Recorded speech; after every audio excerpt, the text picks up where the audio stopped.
Welcome to this special edition of the Humanizing Work Show. We've just returned from hosting the 2022 edition of our annual Humanizing Work Conference in Vail, Colorado. On the last day of the conference, we asked a few of the participants to share some idea or concept they picked up that was particularly meaningful or useful to them, one that they thought you might benefit from hearing. This was the first year we've been in person in the conference since 2019, and it was a joy to be with each other and all of the participants. Richard and I were especially grateful to be joined by some of our best friends in facilitating the sessions. Our roster included world-class coaches and trainers, Tricia Broderick from Ignite Insight and Innovation, Jake Calabrese and Paul Tevis from Helping Improve, and Lee McCormick, a champion downhill mountain biker and mountain bike coach from Lee Likes Bikes. For all of our listeners, we're so glad to have you listening in. If you'd like to help spread the message of humanizing work, the best thing you can do is rate the podcast, subscribe, and share it with others. If you're watching on YouTube, please hit the subscribe button and the like video, and then hit the notification button so you always have the latest episode at the top of your list. First, we're going to hear from Aaron Mund, who works at Ag Leader. His key takeaway was based on Tricia's session called Managing Up. In my mind, managing up meant telling those above you, how they're doing things wrong and helping them fix them. And she reworded it to partnering up. So for me, that was that aha, holy moly, partnering up means I have some responsibility. I can't just complain, and of course I can't. So I needed this smack in the face. Next up is Jerry Corona from Ticketmaster, whose takeaway was based on a session I offered called Commitments and Accountability. What Jerry shares is a good example of how the participants at the Humanizing Work Conference often learn as much or more from each other as they do from us as facilitators, since his takeaway was not a specific point I emphasized in the session. Instead, Jerry's takeaway resulted from breakout group discussions during the session and then afterwards with his learning group. The one experience that I'm really going to take home that I found out that I thought I had to get a commitment from my team, I realized I'm the one that needs to make a commitment, not my team. That's the one thing that really was very surprising to me. And I now realize that maybe I could take that and I need to make changes in myself, not my teams. Liz Irby from United Fire Group shares two takeaways. The first is from Lee McCormick's session, Business Coaching Lessons from a Top Extreme Sports Coach. And it's related to the fear that some of us experience when trying something new. Liz also shares what it was like being with team members in person for the first time, an important reminder to all of us about the challenge of remote work and how important it is to spend at least some time in person with teammates on a regular basis in order to develop relationships and trust. The most recent one, which I'll just go with that little bias there, was this morning with Lee. And we talked about lots of different things that apply to professional coaching.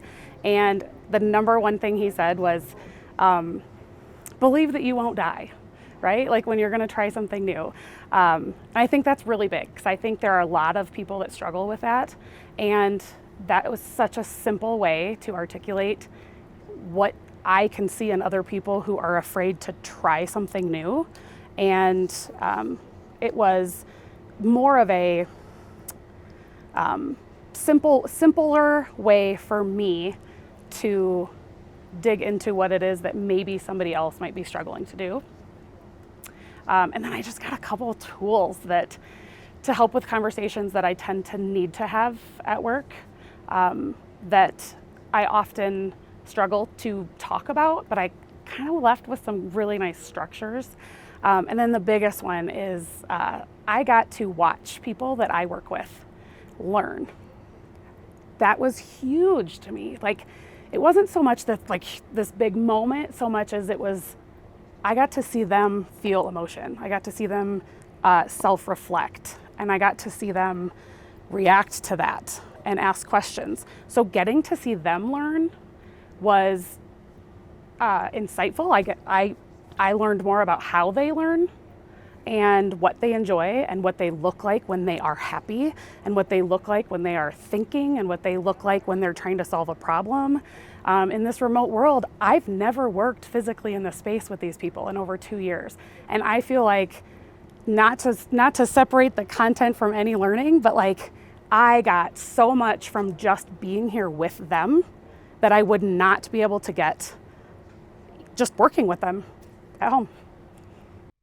Next up is Megan Twatchman, also from UFG, whose takeaway is from a session Paul Tevis taught on using improv skills at work.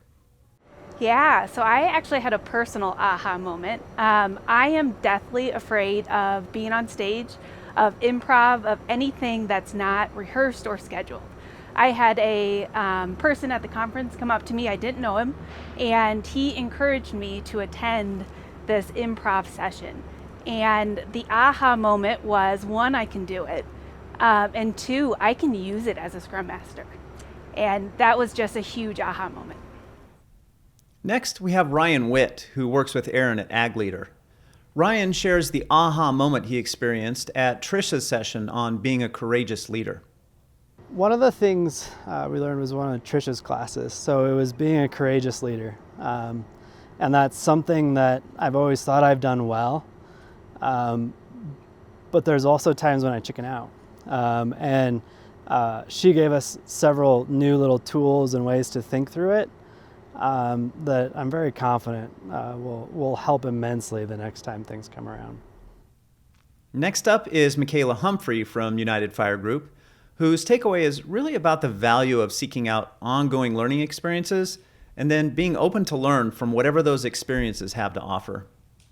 I definitely got way more than I expected out of this. I got to bring some of my own issues and struggles with me and have actually learned how to apply the tools and techniques. I don't just have to go back going, I have all these great tools, but I don't really know how to implement them with my team. I've learned how to implement them. So I'm super excited to go back and bring all of these wonderful tools with me. Finally, we have Chad Robertson from Netscout, who had an important mental shift related to leading change. Just the reminder that no matter where I go, no matter what team I'm working on, and no matter what the role, there will always be frustrations and there will always be things that feel like they're limiters or feel like blocking progress.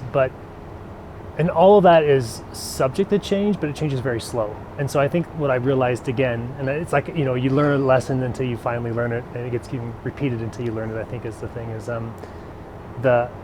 that you can't change anything else. You can't change your environment, you can change yourself. And then yourself, over time, will impact your environment. It's just a much longer, it's a strategic goal, it's a strategic outcome instead of just a tactical one. And so that's it. It's just reflecting again that figure out how to be a better me, and then let that shine. We're so grateful to all of these participants for taking a few moments away from the conference to share their takeaways with you. The Humanizing Work Conference is a really special and unique gathering, and we hope to see you at next year's conference. If you're not already an alumni of our courses, you can qualify to attend by attending any course offered by Humanizing Work, Ignite Insight and Innovation, or Helping Improve. We'll drop links to all of these sites on the episode page at humanizingwork.com/show.